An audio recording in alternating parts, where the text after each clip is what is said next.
에도 명소 백경으로 유명한 안도 히로시게.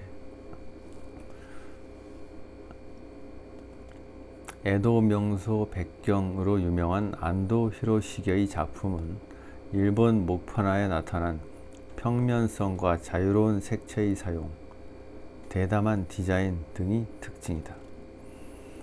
이 점이 당시 유럽 화가들이 이미 시도하고 있었던 자연주의에서 일탈하고자 하는 시도와 일맥상통하였다. 전통적인 유럽 미술에서는 주제가 무엇이든지 화면 위에 그려진 풍경이나 사건이 원근법이나 명암의 표현으로 재현성을 추구해야 하는 보수성을 지니고 있었다.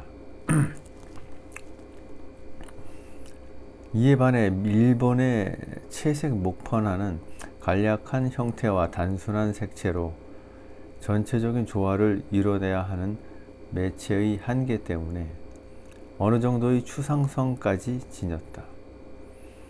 필시 이러한 영향으로 인상파 화가들을 비롯한 여러 미술가들에게는 자포니즘의 수용이야말로 새로운 가능성을 비췄을 것이다.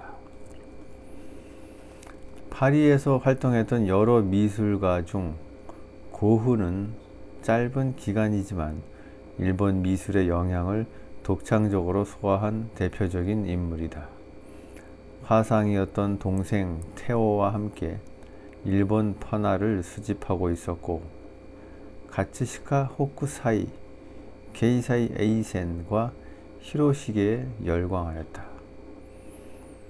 처음에 포장지로 들어왔던 많은 우키요에 중에서 호쿠사이와 에이센, 히로시게와 같은 거장을 발견할 수 있었던 고흐의 특별한 눈, 그 역시 대가임이 분명하다. 대가? 특히 히로시게의 작품을 그대로 모사한 일본 예술품 비 내리는 다리 와 일본 예술품 플럼꽃이 피는 나무에서 볼 수 있듯이 히로시게의 상큼하리만치 날렵한 맛은 사라졌지만 이미 고흐의 팔레트에서는 네덜란드 시절의 어두운 색채가 사라지고 선명하고 밝은 색채가 주를 이룬다. 또한 일본 한자를 어눌하게 흉내내어 테두리 장식의 효과를 보여주려는 시도는 어떻게 보면 매우 치졸해 보이지만 일본 화가에 대한 경의를 표하고자 한 그만의 간절함이자 그의 일본 열병을 보여주는 좋은 신뢰가 된다. 고흐가 그린 탕기 영감의 초상 두 점은 필치와 색상의 차이는 있지만 거의 흡사하다. 이 탕기 영감의 배경이 온통 선명하고 화사한 우키요에로 장식되어 있는 점은 그가 그린 다른 초상화와도 확연히 차별된다.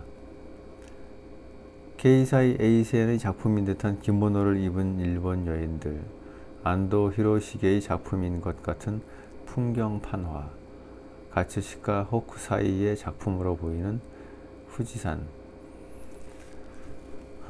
어쩌면 고흐의 화실에 들렀던 탕기 영감의 취향에 이 우키요에가 딱 맞아떨어졌는지도 모른다.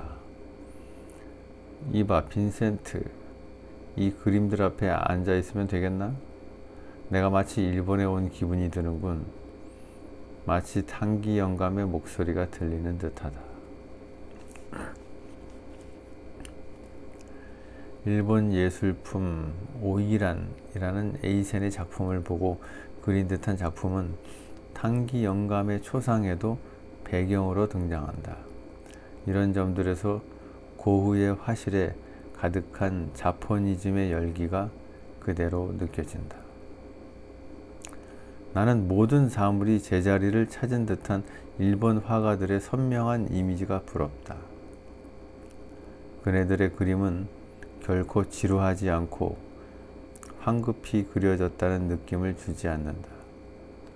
그들의 작품은 숨쉬는 것처럼 단순하며 자기 옷에 단추를 채우는 것만큼이나 간단한 일인 양 아주 쉽게 선명한 윤곽선으로 대상을 표현한다.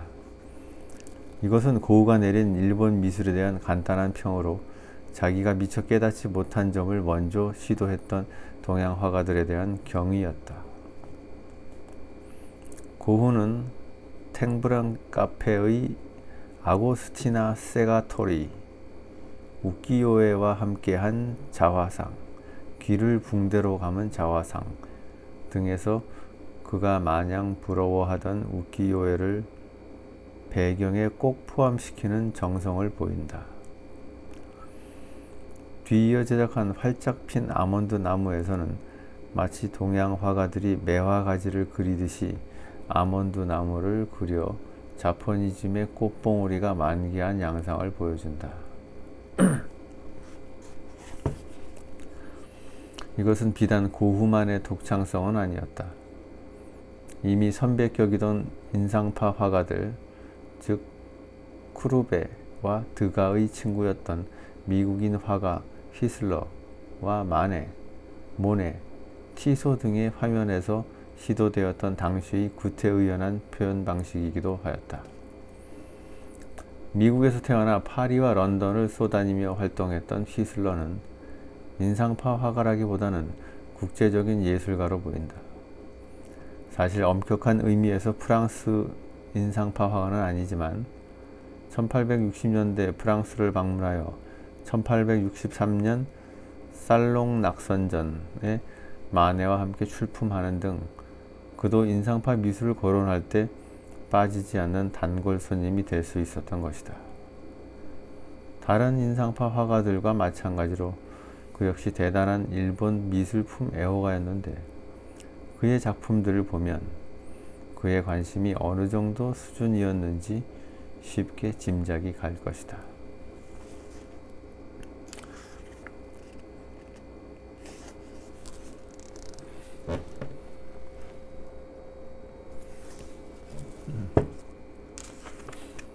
도자기를 비롯하여 병풍, 부채, 우키요에, 일본 우산, 여인들이 입는 기모노도 한두 종류가 아니었다.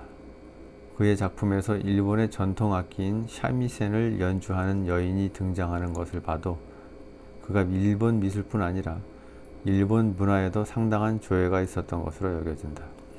그는 단지 기모노를 걸친 여인들을 그리는 데에만 그치지 않았다.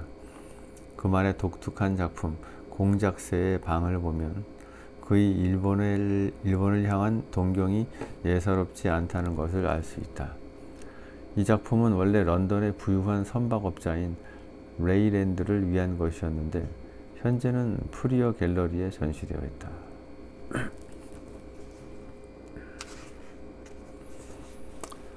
드가의 작품 중에는 그의 친구 티소의 모습을 담은 초상화가 있다. 티소의 화실로 추정되는 곳에서 티소가 드가를 향해 포즈를 취하고 있다. 벽면 상단에 걸린 작품을 보면 필경 꼼꼼하고 세심한 티소의 손길로 그려졌을 법한 일본 여인들이 등장한다. 드가가 생각하기에도 티소의 화실을 그리려면 이 정도의 일본적인 소재가 가미되어야 한다고 여겼나 보다. 이러한 생각이 비단 드가에게만 그친 것은 아니다. 마네가 그린 에밀 졸라의 초상에서도 티소보다는 좀 더 고상하고 정돈된 자세로 앉아 책을 읽고 있었을 졸라의 뒷배경에서 일본 풍물이 물씬 배어나온다. 족자에는 매화가지 위에 앉아있는 새가 그려져 있고 변형된 올랭피아 옆으로는 스모 선수를 주제로 한 우키요에가 등장한다. 다른 화가들이 선호하던 기모노를 걸친 여인네들이 아니라는 점에서 나름대로 작품을 선별해서 화면에 배치하려는 마네만의 독특한 구성력을 엿볼 수 있으며 이로써 마네가 그려내는 조금은 평면적인 그림의 근원을 알 수 있게 된다. 오늘은 여기까지.